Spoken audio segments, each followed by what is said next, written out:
L'émission politique de France Info, c'est tout de suite avec vous, Jean-Michel Apathy, bonjour. Bonjour Fabienne. Gilles Bornstein est là aussi, et Guy Birenbaum, et notre invité ce matin est porte-parole du gouvernement. Bonjour Stéphane Le Foll. Bonjour. Manuel Valls va déclarer sa candidature à la primaire des socialistes de la gauche, de la Belle Alliance, je ne sais pas comment il faut l'appeler, mais 18h30 à Évry ce soir, comment vous réagissez? Ça n'est pas une surprise, mais voilà, ça sera fait. Ça n'est pas une surprise. J'ai appris ça quand j'étais dans la voiture ce matin, donc voilà, et donc il annoncera sa candidature ce soir à 18h30. On ne peut pas vous dire autre chose. Il ne téléphone pas son porte-parole pour lui dire tiens. Non, je ne crois pas. Là, non. Pourquoi les ponts sont coupés? Oh, les ponts ne sont pas coupés. Vous êtes fâché? Oula, c'est pas très chaleureux. Vous êtes fâché? Non, je ne suis pas fâché du tout. Les ponts ne sont pas coupés, mais il n'appelle pas son porte-parole pour annoncer sa candidature à la présidentielle. Le porte-parole s'est exprimé d'ailleurs assez clairement, pas en tant que porte-parole, parce qu'il y a un moment où tout ça va s'arrêter. Oui, bien sûr. Porte-parole du gouvernement, Stéphane Le Foll, qui a répondu à toutes les questions, qui a été pendant près de 3 ans et demi un porte-parole, qui a porté la parole. Eh bien, il va devenir aussi, ou redevenir un homme politique. Et à partir de là, j'ai dit ce que j'avais à dire sur le fait que François Hollande ne soit pas candidat. Et j'avais dit d'ailleurs aussi sur le Premier ministre que s'il voulait être un candidat, il fallait qu'il démissionne. Donc voilà, il souhaite être candidat, il sera candidat ce soir à 18h30. Avant de parler des conséquences effectivement sur le gouvernement, restons un instant sur la primaire. Manuel Valls, ce sera votre candidat dans la primaire? J'ai dit que je prendrais du temps et un peu de recul. Donc le temps et le recul. On vous invite un peu tôt, je trouve. On aurait pas dû vous inviter ce matin. Ah non, pas du tout. Pas du tout, au contraire, c'est un grand plaisir. Je suis parti ce matin à 6h50 dans le train. C'était parfait, j'ai rencontré des Sartois. Ah, la vie est belle. Tous les Hollandais historiques. Des Sartois d'ailleurs, et je voyage en seconde, donc des Sartois qui partent au travail tous les matins aussi du Mans. Non, c'est bien. Tous les Hollandais historiques avaient, avant même le retrait de François Hollande, adoubé Manuel Valls, Michel Sapin à votre place. Jean-Yves Le Drian aussi. Vous, on vous sent un peu plus hésitant. Pourquoi? Je ne sais pas si je suis plus historique ou moins historique. Non, mais vous êtes plus hésitant, ça c'est certain en tout cas. Ah, j'ai dit ce que j'avais à dire. Mais pourquoi autant de tiédeur vis-à-vis de l'encore actuel Premier ministre? C'est pas de la tiédeur. Si, c'est de la tiédeur. Les autres le soutiennent, pas vous. Vous arrêtez de me dire les autres le soutiennent et pas moi, donc pourquoi je ne serais pas comme les autres? Je ne suis pas comme les autres. Pourquoi? Mais pourquoi? Pour les raisons que je vous ai dites, je prendrai du temps et je ferai mon choix avec le recul nécessaire. Donc je ne suis pas comme les autres, si vous voulez me poser la question, ni comme Jean-Yves Le Drian, ni comme Michel Sapin. La preuve d'ailleurs, je n'ai jamais dit ce qu'ont dit Jean-Yves Le Drian et Michel Sapin. Donc je ne suis pas comme les autres. Mais qu'est-ce qui vous ennuie dans cette candidature de Manuel Valls? Mais je pense que la gauche a besoin de se rassembler. Je pense qu'une candidature, je veux d'abord aussi voir les grands enjeux, les lignes directrices. Et je ne suis pas là pour annoncer quelque soutien que ce soit. Je suis là pour regarder politiquement ce qui nous permettra de gagner. Alors vous dites, Guy Birenbaum. Vous dites, j'ai du temps. Vous n'avez pas tant de temps que ça parce que le processus d'inscription dans la primaire de la Belle Alliance Populaire, c'est jusqu'au 15 décembre. Est-ce que, par exemple, vous pourriez être candidat, vous, pourquoi pas, pour représenter ce courant hollandais? Moi, j'ai un peu de sens. Je crois pas, oui. J'ai un peu de sens des responsabilités. Je suis pas là pour aller rajouter des divisions. Et faut-il un candidat qui représente votre courant? La question est posée à ceux qui pensent qu'ils peuvent être candidats. Moi, je me pose pas cette question et je vous ai dit que je prendrai le temps nécessaire pour regarder tout ça avec beaucoup de recul et voir ce qui est pour moi l'essentiel, c'est comment et avec qui et pourquoi on peut gagner cette présidentielle. Mais quand pardon Jean-Michel, quand vous aurez pris votre décision et que vous serez sûr, est-ce que vous êtes sûr d'aller voter à cette primaire au final, sincèrement? Je suis membre du Parti socialiste depuis suffisamment longtemps pour avoir quand même le sens là aussi du devoir, et j'ai toujours fait mon devoir. Donc je suis un homme de devoir, un homme qui a montré sa loyauté et en même temps sa sincérité, donc je ferai mon devoir, il n'y a aucun souci là-dessus. Et comme vous le savez, je n'ai pas beaucoup de goût pour ce que peut proposer, par exemple, Arnaud Montebourg, qui a dit beaucoup de choses, en particulier qu'il fallait appeler à faire venir des gens de droite pour battre François Hollande. À l'époque, j'ai été le seul à dire que c'était pas comme ça qu'on devait faire une primaire. Je l'ai dit à plusieurs reprises. Je pense que sur ces sujets-là, il y aurait dû y avoir un peu plus de ligne directrice. Voilà. De la part de qui? De la part du premier secrétaire du Parti socialiste. organisateur de la BAT, au moment où Arnaud Montebourg a dit ce qu'il a dit, j'ai été le seul à dire non, on ne peut pas faire ça. Donc s'il gagne la primaire, vous ne voterez pas pour lui, Arnaud Montebourg? Je voterai d'abord, et après on verra si il gagne la primaire. Vous avez parlé de rassemblement tout à l'heure, vous avez évoqué le mot, je ne sais pas. Vous pensez que, comme ça, un peu spontanément, peut-être Manuel Valls n'a pas ce profil d'homme rassembleur ce matin? Mais on verra. J'ai vu aussi que le premier secrétaire avait appelé à ce que Manuel Valls ait un discours rassembleur. On verra. Mais vous allez juger sur pièce. Est-ce que vous diriez, vous allez juger sur pièce ce soir? On verra. Ce sera la première étape. Il fait figure de favori, Manuel Valls, pour vous, ou c'est pas aussi évident que ça dans la primaire? Bon, je pense qu'il fait figure de celui qui va incarner cette gauche de gouvernement. Oui. Enfin, celle qui a gouverné pendant 4 ans et demi, 5 ans bientôt. C'est important, mais c'est pas suffisant.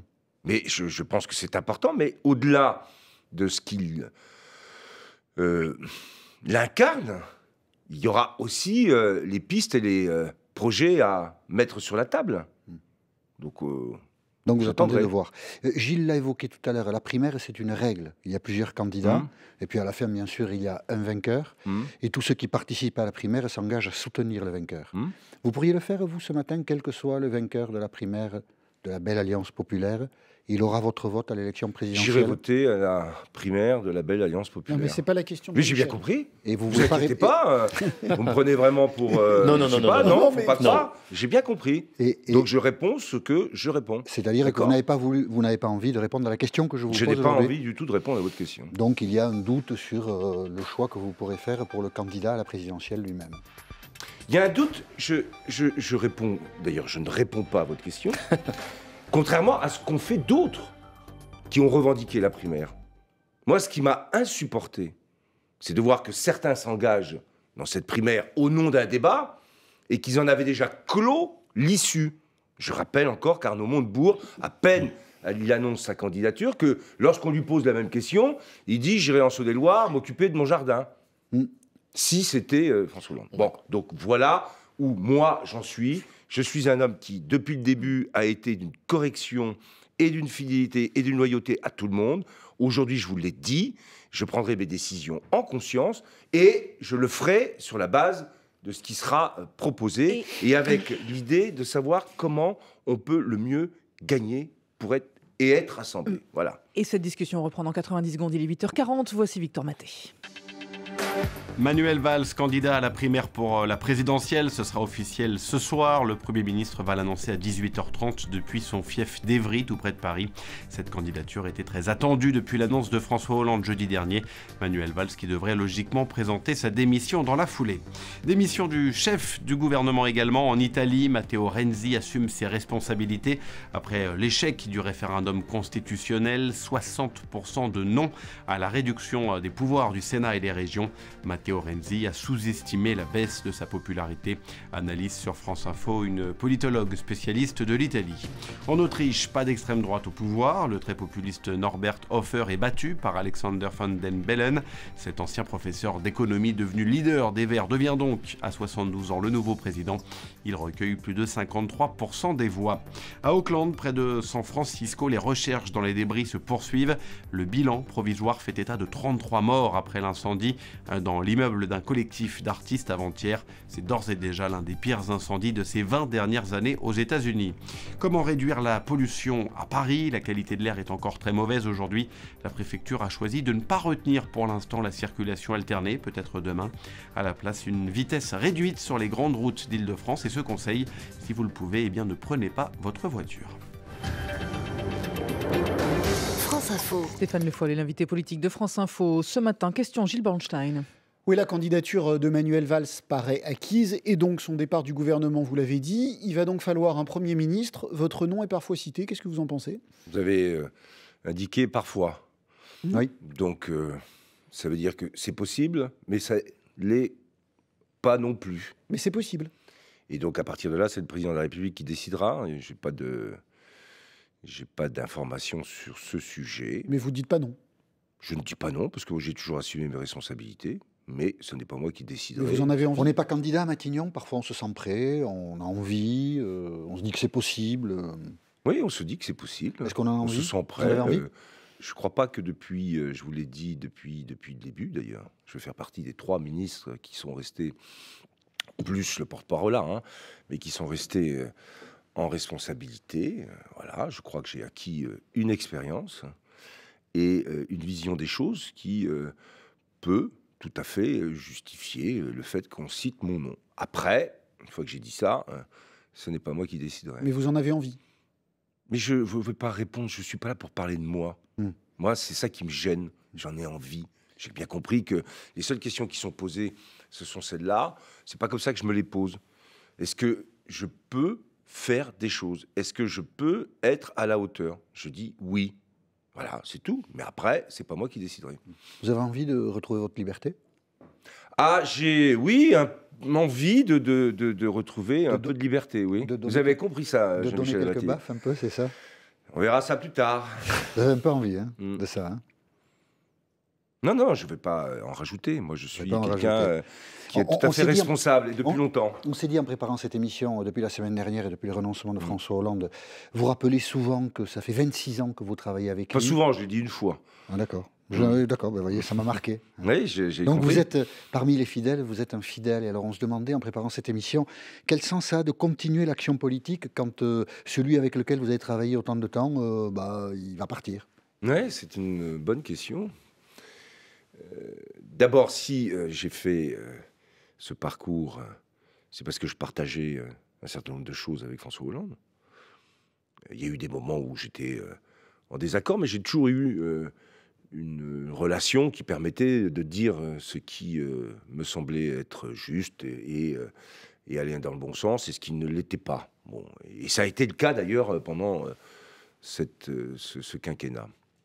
Après, j'ai aussi, et je l'ai montré en agriculture, des idées sur les grandes questions de l'agroécologie, sur la question de la COP21, du stockage de carbone, sur les grands enjeux et la gestion des crises et d'autres sujets. J'ai aussi ma propre vision des choses. Donc jusqu'ici et jusqu'à encore longtemps, puisqu'il nous reste 6 mois, c'est dans un esprit collectif qu'il faut travailler et je le ferai jusqu'au bout. Mais vous nous dites quand même que Stéphane Le Foll se met à son compte ce matin. Pas ce matin à son compte, je vous dis simplement qu'effectivement j'ai été avec Jean-Marc Ayrault, puis avec Manuel Valls, un porte-parole du gouvernement, et je continuerai à travailler pour le collectif et le gouvernement jusqu'au bout, et il reste 6 mois, et il y a encore beaucoup de choses à faire, mais je vous ai dit aussi que, voilà, il y a un moment où les choses, au-delà de cette fidélité et du travail que j'ai toujours conduit avec François Hollande, eh bien, il y a un moment, c'est vrai, ce que j'ai fait, je l'ai fait aussi parce que je pensais que ce que proposait François Hollande correspondait aussi à ce que je pensais. Et quand c'était pas tout à fait ce que je pensais, je lui ai dit, mais je me suis bien gardé de faire quelques polémiques que ce soit. Et ça continuera comme ça, jusqu'au bout du quinquennat. Dans quel état d'esprit est François Hollande aujourd'hui? Écoutez, je pense qu'il a pris une décision qui était sûrement très difficile. Très difficile. Et je pense qu'une fois qu'elle a été prise, il y a une étape qui est franchie. Libéré ou déprimé? Bon, j'ai l'impression plutôt, ce que j'ai vu dans son déplacement à Abu Dhabi, plutôt un peu quand même, j'ai libéré, j'en sais rien, pas ça, c'est pas libéré. Mais en tout cas, il y a eu quelque chose qui pesait sur lui, qui a été levé. Il en veut à Manuel Valls? Non, je crois pas. D'ailleurs, vous voyez qu'il l'a poussé vers la sortie quand même. Vous voyez que tout se passe bien. Et ce midi, il y aura un déjeuner, donc je ne crois pas du tout. C'est pas parce qu'il déjeune que ça se passe bien. Hein. D'abord, François Hollande n'est pas quelqu'un qui est rancunier, vous le savez. Il y a eu suffisamment pendant toute cette histoire de 26 ans, s'il avait fallu être rancunier avec tout ce qui s'est passé, tout ce qui a été dit sur lui, et même ceux qui ont été les plus durs n'ont pas eu à subir quelques représailles que ce soit. Ça sera comme ça jusqu'au bout. On peut dire que Manuel Valls l'a poussé vers la sortie, on peut le dire. Je pense que Manuel Valls a envie d'être candidat. Voilà. Et donc il a empêché François Hollande de l'être. J'ai pas dit ça. En tout cas, on va reformuler. Il s'est donné les moyens d'être candidat, vous diriez. Il avait envie d'être candidat, pour parler des envies. Qu'est-ce que vous regrettez le plus? Moi, je regrette, le plus. Je pense que le débat sur ce qu'on a fait, et ce qui a été décidé par le président de la République pendant 5 ans, enfin 4 ans et demi maintenant, et 5 ans jusqu'au bout, C'est un sujet qui méritait que celui qui s'est engagé et qui a pris des décisions puisse le défendre. Ça ne sera pas le cas. Donc maintenant, il faut aussi qu'on soit capable, sur ce qui a été fait, et contrairement à ce que dit... et c'est ça qui, là aussi, me gêne. Alors quand c'est la droite qui le dit, que ce bilan, la France a décroché. Elle a décroché, mais quand on est arrivé, déficit commercial, déficit budgétaire, endettement, c'était la fuite en avant. Bon, mais quand c'est la droite qui le dit, c'est de bonne guerre. Mais qu'est-ce qui... C'est la logique. Moi, ce qui est quand même terrible, c'est que depuis 4 ans et demi, c'est au sein même du Parti socialiste et au sein de la gauche que les critiques n'ont cessé d'être aussi dures. Et donc, ça vous a fait du mal. Oui, parce qu'il y a un moment où on ne peut plus porter... et on ne peut plus regarder ce qui est fait avec un peu d'objectivité. Si je prends sur la question uniquement de la sécurité sociale, en tout cas des retraites, je vois beaucoup de gens qui partent, et chez moi à 60 ans, avec les carrières longues.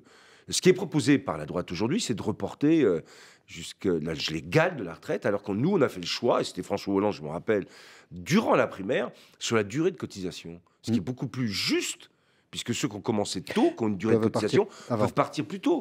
Mais ça, c'est une question de justice. Bon, ben ça, on a l'impression que c'est pas fondamental. C'est un problème de communication, c'est un problème de personnalité, c'est un problème politique. Qu'est-ce qui s'est passé? Ben, il s'est passé, oui, un peu tout ça, sûrement. Vous pourriez soutenir au bout de tout Emmanuel Macron? Vous pourriez le soutenir? Non, finalement, parce que là aussi... il représente mieux ce que vous pensez aujourd'hui, peut-être? Non. Moi, je reste, je vous l'ai dit, quelqu'un qui fait partie d'un parti socialiste, et j'en respecte les règles, et je vous ai dit, je serai et je ferai mon devoir. Et on se retrouve dans 90 secondes, il est 8h50 sur France Info, c'est Victor Matet pour l'info. Ce sera ce soir à 18h30 depuis Évry, l'annonce officielle de la candidature de Manuel Valls à la primaire pour la présidentielle. Le Premier ministre qui aura attendu 4 jours après la décision de François Hollande de ne pas se représenter. François Hollande, président pour encore 6 mois, d'y prendre acte avec respect de la décision de Matteo Renzi. Le chef du gouvernement italien démissionne après l'échec de son référendum constitutionnel pour obtenir plus de pouvoir. Un rejet en forme de plébiscite contre sa personne avec près de 60% de non. En Autriche, c'est une lourde défaite du nationalisme et du populisme anti-européen. Réaction du président du Parlement européen, Martin Schulz. Défaite de l'extrême droite à la présidentielle. Norbert Hofer obtient moins de 47% des voix. L'écologiste Alexander Van den Bellen, 72 ans, devient donc le nouveau président. Attention aux très fortes pluies dans les prochaines heures dans les Pyrénées-Orientales. Le département est placé en vigilance orange par Météo France. Des inondations sont également à prévoir. Les intempéries devraient ensuite se diriger vers la Corse. 5 millions de Français vivent en situation d'isolement. En clair, des personnes qui n'ont pas de relations sociales construites en dehors de chez eux, famille, amis ou collègues. Étude commandée par la Fondation de France et dévoilée ce matin par France Info. En football, 3-0, décidément le score du week-end après la défaite surprise du PSG à Montpellier. La victoire de Marseille contre Nancy, le leader Nice bat Toulouse sur ce même score et conserve la tête au classement. 3 points d'avance sur Monaco et 4 sur le PSG. Et la dernière partie de l'émission politique de France Info avec Stéphane Le Foll. Ce matin, question, Jean-Michel Apathy. Ségolène Royal représente officiellement la France aux obsèques de Fidel Castro à Cuba. Il a eu hier une déclaration qui a suscité beaucoup de réactions. On écoute Ségolène Royal. Il y a toujours bien du positif et du négatif dans les histoires, mais certains ne vont pas se rhabiller à bon compte au nom des droits de l'homme, alors qu'on sait qu'ici, quand on demande des listes des prisonniers politiques, on n'en a pas. Fournissez-moi des listes de prisonniers politiques, et à ce moment-là, on pourra faire quelque chose. Ce n'est pas le cas. Et moi, je considère qu'il y a beaucoup de désinformation parce que ça ne correspond pas effectivement au modèle que les États-Unis d'Amérique à l'époque ont voulu imposer à Cuba. Il y a de la désinformation sur Cuba, dit Ségolène Royal. Qu'en dit le porte-parole du gouvernement ? Alors, le porte-parole du gouvernement, il va essayer de faire son travail. D'abord, il y avait un deuil, donc je pense que les commentaires sur Cuba en soi, au moment où le peuple cubain, quand même, s'est largement rassemblé après le... C'est un peu obligé, hein, c'est un pays quadrillé, Cuba, hein, pour être très honnête. Hein. On sait comment ça marche. On sait comment ça marche. Bon, très bien. Ensuite, les problèmes de droits de l'homme, ils existent. Troisième point, Cuba a engagé une transition fragile et encore timide. Il y a eu un accord avec les États-Unis d'Obama. l'Europe et la France en particulier, la présence du président de la République, c'était d'accompagner et de soutenir ce processus. Il y a un accord européen qui est en discussion avec l'Europe et Cuba. Dans cet accord, la question des droits de l'homme, bien sûr, sera clairement évoquée. Mais qu'est-ce que vous pensez de ça? Même si l'histoire, on la connaît, on n'est pas dans une démocratie à Cuba. Ça n'a jamais été le cas. Donc il faut le rappeler, tout simplement. Mais cette déclaration-là, elle vous a choqué? Écoutez, je pense que, alors que c'était, je vous l'ai dit, un deuil national à Cuba, tous ces commentaires qui étaient faits sur la question posée par Cuba auraient pu attendre après ce deuil. Elle peut rester ministre, Madame Royal, en là disant encore, des ce choses... n'est pas moi qui décide. Je vais pas. Si vous êtes Premier ministre, c'est vous qui déciderez. On verra. Mais là, ce soir, alors peut-être. Pour l'instant, il n'y a pas de commentaires à faire plus au-delà. Voilà, je ne peux pas vous dire autre chose. Je fais là encore, à la fois, je rappelle la position de la France et le président de la République est allé. Il y a un processus qui est en cours. On a un rôle, une place pour encourager ce processus. Et puis, Cuba n'est pas une démocratie. Et il y a des problèmes de liberté. Et depuis longtemps. Alors après, le contexte historique, on le connaît. La pression, mais on arrête là. Cuba n'est pas une démocratie. Bien sûr. Et Stéphane Le Foll fait son travail de porte-parole. Encore une fois, ce matin. Voilà. Mais il en a quand même un peu gros sur la patate. Il est temps que ça se termine. Matteo Renzi a perdu son référendum en Italie. Et le Sénat restera. On écoute aussi le président du Conseil italien. Riunirò il Consiglio dei Ministri e salirò al Quirinale dove al Presidente della Repubblica consegnerò le mie dimissioni. Je réunirai cet après-midi le Conseil des ministres et remettrai au Président de la République ma démission. Voilà, traduit par Mathilde Imberti. Par Mathilde Imberti, je le dis, qui est correspondante de Radio France à Rome. Oui, on l'appelait le Manuel Valls italien. Ou on disait de Manuel Valls qu'il était le Matteo Renzi français. Oui. Bon, en tout cas, cette défaite, elle est forte.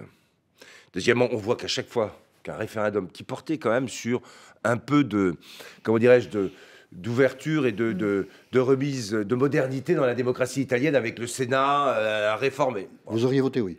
J'ai pas bien regardé ce qui était en jeu, mais enfin, a priori comme ça, je pensais qu'il y avait des sujets là en termes de modernité qui étaient importants. Et puis un référendum, la question qui était posée, c'était celle de la démocratie du Sénat. Je crains que la réponse qui soit apportée, elle était ailleurs, comme souvent.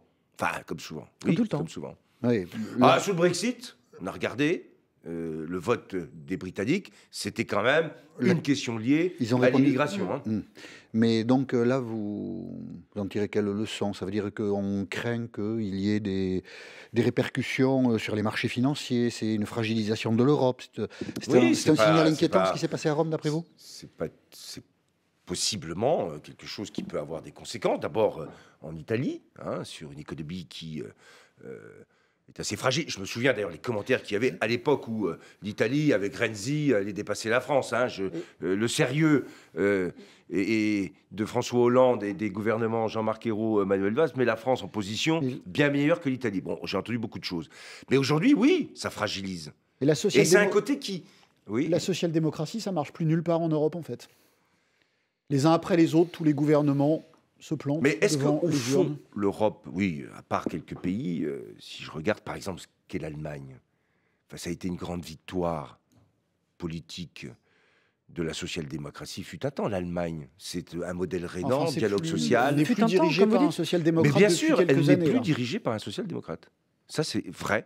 Mais globalement, ce qu'est la social-démocratie, c'est-à-dire un dialogue social poussé, un modèle social et une économie qui fonctionne et une démocratie qui est pleinement assumée, bon... Mais c'est vrai qu'aujourd'hui, le projet politique et les partis politiques de la social-démocratie ont du mal.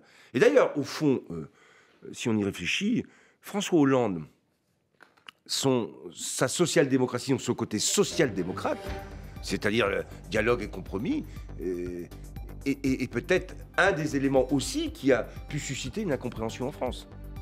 Il faut qu'on soit capable de réfléchir à tout ça. Si on veut dépasser ce qui s'est passé et ce qu'on doit faire pour aller vers cette élection présidentielle de 2017 et pour la gagner.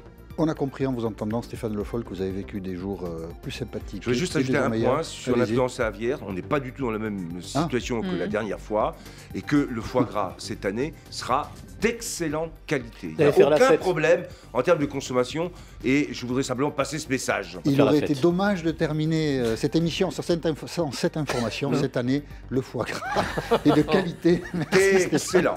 Chouette. Chouette. Merci. Et merci à tous. À demain.